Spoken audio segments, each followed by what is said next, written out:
नमस्कार साथियों, मैं साहिल सर स्वागत करता हूं आप सभी का साहिल लॉ एकेडमी में। साथियों, ये हमारा दूसरा लेक्चर है। एक लेक्चर हम पहले कर चुके हैं, ये दूसरा लेक्चर है। अगर आप नहीं देखे हैं लेक्चर तो आप जाइए और उस लेक्चर को देख लीजिए। साथियों, आज हम आईपीसी 1860 में अवैध धारा के बारे में बात करेंगे। जितनी भी धाराएं अवैध हैं उसके बारे में बात करेंगे। पहली धारा जो है वो 303 है। 303 की जो धारा है वो पहली धारा है जो अवैध घोषित की गई है। दूसरी धारा जो है 309 है। तीसरी धारा जो है वो 377 है और चौथी धारा जो है वो 97 है। ये चार धाराएं जो हैं आईपीसी में अवैध घोषित करार दी गई हैं सुप्रीम कोर्ट के द्वारा। ये सारी धाराएं जो आप देख रहे हैं सुप्रीम कोर्ट के द्वारा अवैध करार दे दी गई हैं समय समय पे। तो आइए हम देखते हैं पहली धारा 303 की। 303 की जो धारा है मिट्ठू सिंह वर्सेस पंजाब राज्य के मामले में 1983 के ये बताया गया है। इसमें क्या होता है, जैसे आप सुने होंगे 302 का सेक्शन 302 आईपीसी में, इसमें दो तरह की सजाएं हैं। पहली सजा है फांसी की, पहली सजा फांसी की। दूसरी सजा है आजीवन कारावास की, आजीवन कारावास की सजा। दो ही सजाएं हैं 302 में। अब 303 में क्या था, 303 में क्या था कि अगर कोई भी व्यक्ति अगर आजीवन कारावास के, आजीवन का मतलब ये है कि लाइफ टाइम के लिए, जिंदगी भर के लिए, मान लीजिए कोई व्यक्ति है वो जेल में बंद है, वो क्या कहाँ है, वो जेल में बंद है। जेल में बंद होने के दौरान आजीवन सजा काट रहा है। उस दौरान क्या करता है, वो किसी व्यक्ति की हत्या कर देता है।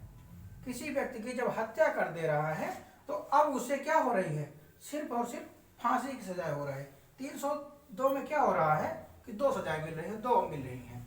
आजीवन कारावास भी हो सकता है और फांसी भी हो सकती है। लेकिन अब किसमें क्या हो रहा है, फांसी की सजा। तो मिट्ठू सिंह नाम का व्यक्ति था, वो पहुंच गया कहाँ, सुप्रीम कोर्ट। कहाँ पहुंच रहा है, सुप्रीम कोर्ट पहुंच गया और ये बता रहा है कि ये हमारे फंडामेंटल राइट्स का वायलेशन है। 302 में कोई अपराध करता है तो दो ऑप्शन मिल रहे हैं, 303 में एक ही ऑप्शन है, सिर्फ और सिर्फ फांसी की सजा, सिर्फ और सिर्फ फांसी की सजा। तो सुप्रीम कोर्ट ने यह माना कि हाँ मिट्ठू सिंह जो है वो सही कह रहा है। ये संविधान के आर्टिकल 14 और 21 का वायलेशन कर रहा है। ठीक है, 14 और 21 का वायलेशन कर रहा है। आप सभी को थोड़ा सा गाने की आवाज़ सुनाई दे रही होगी, तो 1 मिनट रुक जाइए।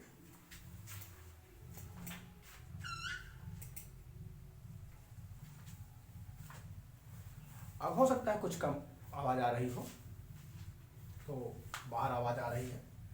दूसरा जो धारा है 309 का, 309 में क्या है, 309 में ये attempt to suicide, attempt to suicide, अपने जीवन को, जैसे जीवन मिला हुआ है, जीवन एक ही बार मिल रहा है, अपने जीवन को समाप्त करने, खत्म करने का प्रयास किया जा रहा है। 309 में अपने जीवन को समाप्त करने का प्रयास किया जा रहा है।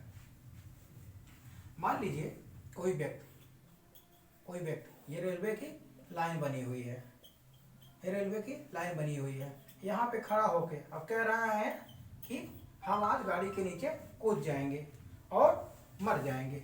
अब दो पुलिस वाले यहीं खड़े हैं, दो पुलिस वाले यहीं खड़े हैं, इसको बचा लेते हैं। अब ये कहाँ जाएंगे, ये जाएंगे जेल। अब ये जेल जाएंगे, अब इनका ट्रायल होगा। अब इनका ट्रायल होगा तो अगर ये पाए जाते हैं कि वाकई में ये यहाँ पे खड़े हुए थे, ऐसी अपने जीवन को खत्म करने का प्रयास कर रहे थे, तो इनको सजा मिलेगी। एक केस आता है पी रतीनम वर्सेस भारत संघ का मामला है, 1994 का मामला है। इसमें सुप्रीम कोर्ट ने यह कह दिया कि जीवन जीने के अधिकार में मरने का अधिकार शामिल है। पहले पी रतीनम के मामले में यह बताया गया जीवन जीने का अधिकार में मरने का अधिकार भी शामिल है। आर्टिकल 21, संविधान के आर्टिकल 21 में बता दिया गया मरने, अगर आदमी जी रहा है तो उसको मरने का अधिकार भी शामिल है आर्टिकल 21 में। लेकिन 2 ही साल बाद 1994 में, 94 में आया था, 96 में, 2 ही साल बाद सुप्रीम कोर्ट को यह एहसास हुआ कि नहीं, गलती हो गई है। लोग क्या करने लगे, लोग इच्छा मृत्यु मांगने लगे। कहीं कहीं देशों में, कुछ देशों में जो है इच्छा मृत्यु कर दिया गया है, अगर चाहें तो इच्छा मृत्यु ले सकते हैं, लेकिन भारत में फिलहाल ऐसा नहीं है।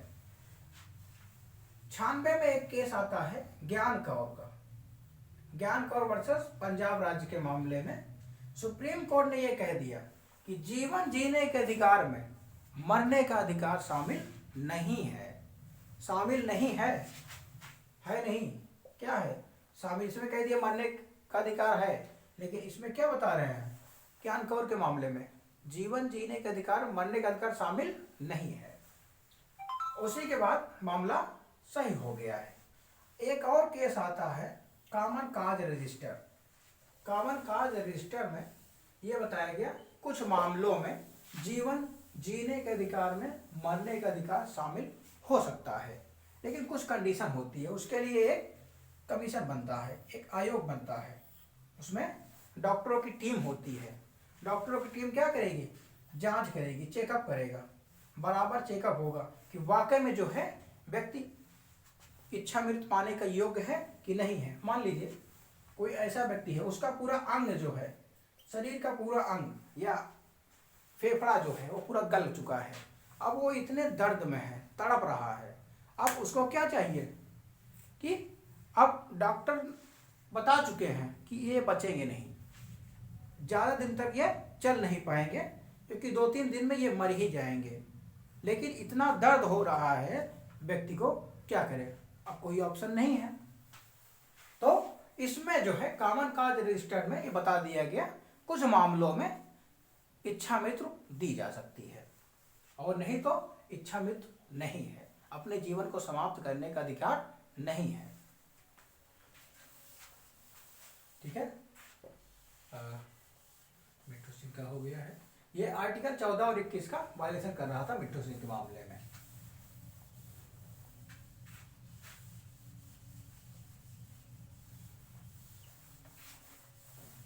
इसको मिटा देते हैं, आप लोगों को कंफ्यूजन हो जाएगी। हम आते हैं 377। ये बड़ा ही अजीब धारा है, जिसको हम कह सकते हैं, एक केस के माध्यम से बताते हैं। नवतेज सिंह जौहर, नवतेज सिंह जौहर, आप सुने होंगे कि मेल मेल फीमेल फीमेल क्या कर रहे हैं, आपस में ही मैरिज कर ले रहे हैं, शादी कर ले रहे हैं, जबकि शादी का अधिकार नहीं है इनका। शादी का अधिकार सुप्रीम कोर्ट में नहीं मिला हुआ है अभी। आपस में संबंध बना सकते हैं, अधिकार नहीं है, शादी करने का अधिकार नहीं है। सुप्रीम कोर्ट ने ये बता दिया 2018 में कि ये अगर कोई मेल मेल अगर संबंध बनाता है तो वो इलीगल नहीं है, वो वैध है, और फीमेल फीमेल कोई संबंध बनाता है तो वैध माना है। लेकिन अगर कोई मेल किसी एनिमल के साथ, अगर कोई फीमेल किसी एनिमल के साथ कोई रिलेशन बनाता है तो ये इलीगल माना जाएगा। इसकी कुछ बातें वैध हैं, कुछ बातें अवैध हैं। कुछ बातें वैध में मेल मेल अगर करेंगे तो वैध हो जाएगा, फीमेल फीमेल करेंगे तो वैध हो जाएगा, फीमेल एनिमल करेंगे तो अवैध हो जाएगा, मेल एनिमल करेंगे तो अवैध हो जाएगा। सारी चीजें ये है। और आखिरी में एक केस आता है, जैसे आप लोग सुने ही होंगे, आप लोग सुने होंगे, एक पति है, दूसरा पत्नी है।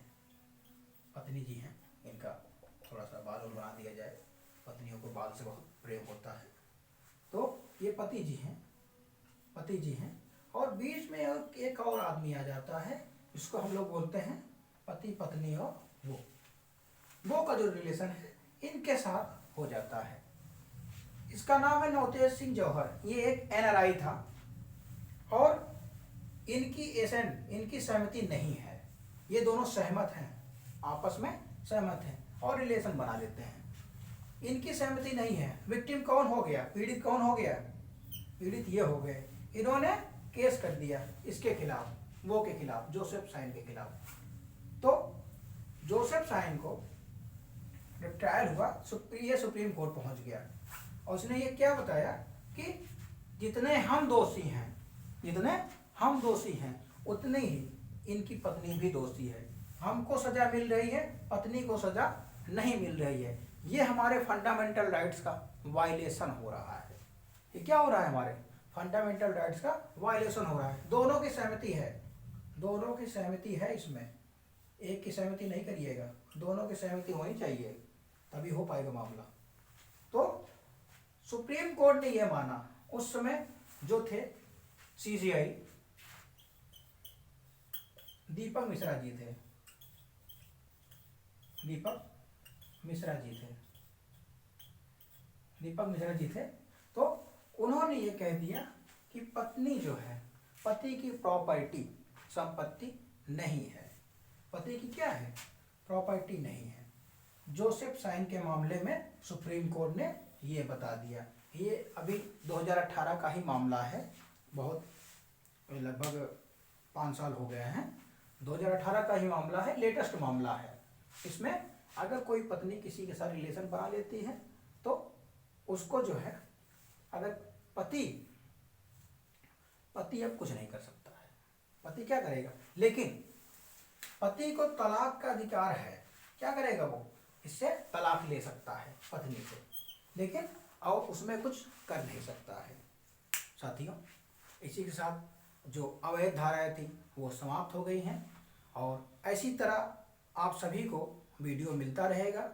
बहुत ज़रूरी चीज़ें हैं, इसको आप लोग समझिए और हमारे चैनल को अधिक से अधिक लोगों तक शेयर करिए, ताकि जो धन के अभाव के कारण शिक्षा पाने से वंचित रह गए हैं उनको भी इस जानकारी का लाभ मिल सके। तो अधिक से अधिक लोगों को शेयर कीजिए। नमस्कार।